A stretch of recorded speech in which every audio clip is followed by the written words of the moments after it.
Françaises, Français, mes chers compatriotes, vous êtes en effet, je le sais, légitimement inquiets devant les événements historiques en cours. Le monde continue d'être sans cesse plus brutal. Le monde, c'est un peu vague, non? Pourquoi pas un mot ici sur le génocide commis par Israël, qui attaque aussi le Liban, occupe une partie de la Syrie, envoie des missiles en Iran. Cette brutalité-là, elle vous plaît?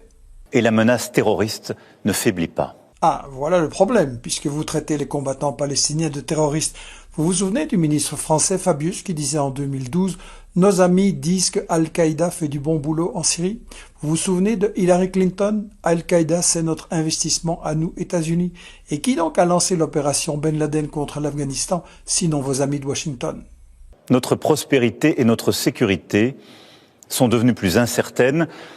Et il faut bien le dire, nous rentrons dans une nouvelle ère. La prospérité de qui ? De vos amis milliardaires, Arnaud, Pinault, Bolloré, à qui vous ne cessez d'offrir des cadeaux fiscaux et autres. Et qui paye ces cadeaux ?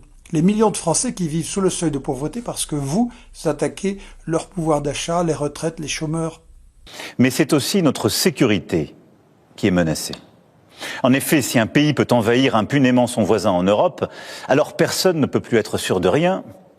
Et c'est la loi du plus fort qui s'applique. Là, vous avez raison.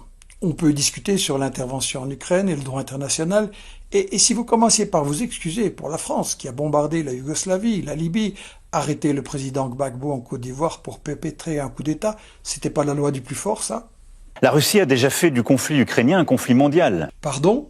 C'est vous qui avez lancé le conflit contre votre OTAN a renié sa promesse de 89 de ne pas avancer d'un mètre et qu'il a pris le contrôle total de l'Ukraine pour placer ses missiles à 3 minutes de Moscou, lui rendant une riposte impossible. Qu'auriez-vous dit si Moscou ou Pékin avaient placé ses missiles à Montréal, Mexico et Caracas? Vous auriez, vous et vos médias, crié au scandale, n'est-ce pas? Mais c'est exactement ce que vous avez fait. Elle a mobilisé sur notre continent des soldats nord-coréens. On attend toujours vos preuves. En désespoir de trouver le moindre de ces 10 000 fantômes, l'Ukraine doit inventer des histoires folles. Ils se suicident, on brûle leur visage. Zelensky a fini par exhiber 2 malheureux sibériens qui depuis ont disparu de la scène. Fake news, vous croyez pas? Et si vous parliez des milliers de néo-nazis et fachos français, européens et US que l'Ukraine a intégrés dans ses troupes, regardez donc le reportage de Paul Morera, paru sur Canal. Vous croyez pas que ces fachos surarmés et ainsi entraînés seront dangereux quand ils reviendront chez nous? Des équipements iraniens, tout en aidant ces pays à s'armer davantage. Donc, Netanyahou reçoit de vous et des États-Unis les armes les plus monstrueuses, souvent illégales, plus la bombe nucléaire, fournie par la France, et vous dites que l'Iran n'a pas le droit de se protéger. C'est pas la loi du plus fort, ça. La Russie du président Poutine viole nos frontières pour assassiner des opposants, manipule les élections en Roumanie, en Moldavie. Moldavie, oui, là, effectivement, la manipulation a été massive et éhontée. La grande majorité des 350 à 500 000 Moldaves résidant en Russie ont été matériellement empêchés de voter. La présidence moldave n'ayant envoyé que 10 000 bulletins aux 2 bureaux de vote ouverts pour toute la Russie, contre 20 en France, par exemple. Et si vous parliez du vote du référendum pour la Constitution européenne, quand les Français ont voté non à cette Constitution, on a refusé leur vote, on s'est assis dessus. En 2006, quand les Palestiniens de Gaza ont voté Hamas, qu'a fait votre France? Elle a pris des mesures économiques agressives pour punir les Palestiniens d'avoir mal voté. Et quand la CIA a tenté des coups d'État contre Chavez et Maduro, incontestablement élus par le peuple vénézuélien, vous avez accueilli et reconnu les putschistes. Balayez donc devant votre porte, pour commencer. Elle organise des attaques numériques contre nos hôpitaux pour en bloquer le fonctionnement. La Russie organise des attaques numériques contre nos hôpitaux. C'est des groupes purement mafieux qui peuvent être basés n'importe où, même en Ukraine. Et quand ils lancent des attaques cybernétiques pour rançonner les entreprises les moins protégées, dont les hôpitaux, ça n'a rien à voir avec Poutine. Ici, vos conseillers en opération psychologique ont fait très fort. On est tous un peu angoissés en allant à l'hôpital, alors ils vous ont soufflé. Voilà un bon thème émotionnel. Faut-il rappeler que votre France a supprimé 150 000 lits d'hôpitaux qui auraient été bien nécessaires durant le Covid? Faut-il rappeler que vous, Macron, avez gazé les infirmières et les soignants qui protestaient dans la rue contre la destruction néolibérale des hôpitaux français? Et la destruction systématique des hôpitaux de Gaza, ça vous intéresse pas? La Russie tente de manipuler nos opinions avec des mensonges diffusés sur les réseaux sociaux. Un média mensonge, vous venez d'en fabriquer un sous nos yeux avec les hôpitaux. Et les armes de destruction massive, c'était Poutine ou c'était vos médias occidentaux? Et Kadhafi qui soi-disant voulait pas négocier, envoyer des containers de Viagra pour violer les femmes, c'était Poutine ou c'était TF1 et compagnie? Et les 40 bébés décapités en Israël, c'était Poutine ou c'était BFM TV et vos médias français? Et la Russie, dans le même temps, continue de se réarmer, dépensant plus de 40% de son budget à cette fin. Total fake news. Le budget russe a augmenté de 40%, alors que vous venez de reconnaître que vous avez augmenté de 100%. L'Europe dépense 4 fois plus que la Russie. Avec les États-Unis, ça fait 1329 milliards, soit 10 fois plus que la Russie. Et là, vous nous proposez d'enrichir encore vos amis marchands de canons. Or, ces contrats signifient corruption, des commissions, des pots de vin, de belles retraites dorées, des postes d'administrateurs grassement payés, à ne rien faire pour ceux qui auront enrichi les Dassault. Tiens, le Figaro, grand vendeur de guerre. Non merci. Qui peut donc croire, dans ce contexte, que la Russie d'aujourd'hui s'arrêtera à l'Ukraine? Vous vous moquez. En 3 ans, l'armée russe n'est pas arrivée à mi-chemin de Kiev. Il est absurde de croire qu'elle sera à Bruxelles avec ses chars. La Russie n'a ni les moyens, ni la volonté d'envahir l'Europe. Tous les experts militaires sérieux le disent. En fait, vous appliquez la recette bien décrite par Robert Charvin dans son livre « La peur, arme politique », sous-titre « Gouverner, c'est faire peur et rassurer ». Vous employez les trucs comme ça.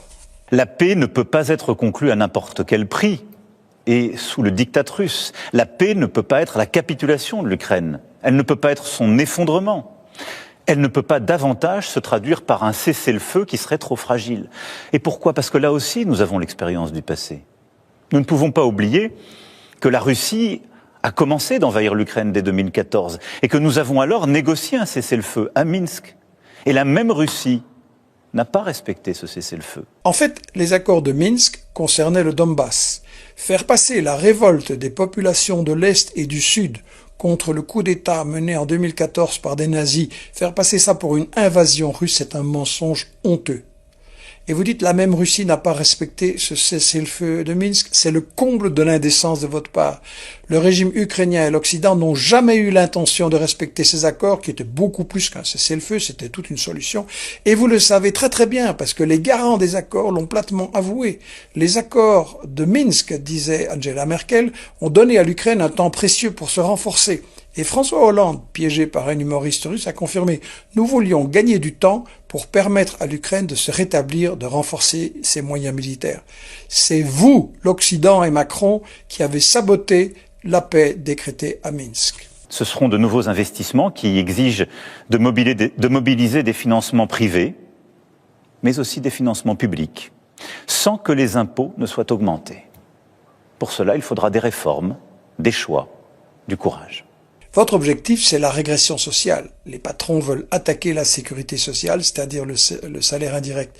Le Financial Times l'a bien dit. Il va falloir prendre sur la sécurité sociale pour payer tout cet effort de guerre. En réalité, vous, président détesté et bloqué par les oppositions sociales, avez décidé de profiter de la guerre et de la peur pour faire passer quand même vos mesures en faveur de vos amis milliardaires.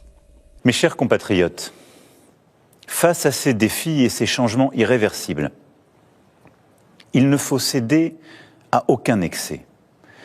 Ni l'excès des va-t-en-guerre, ni l'excès des défaitistes.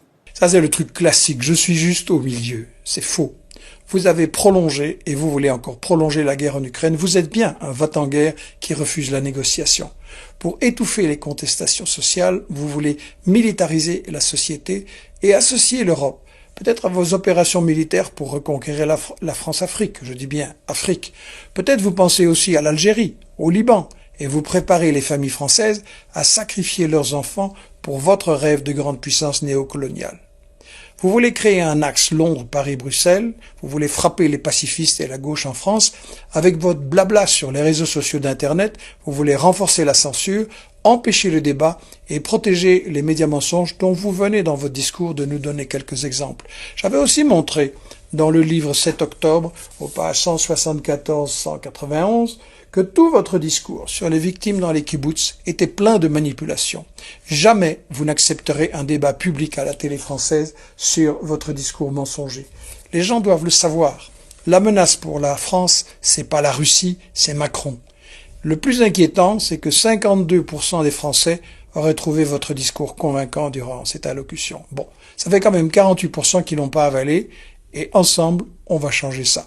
La bataille de l'info, ce sera la bataille pour la paix et aussi pour la justice sociale. Au travail. Merci.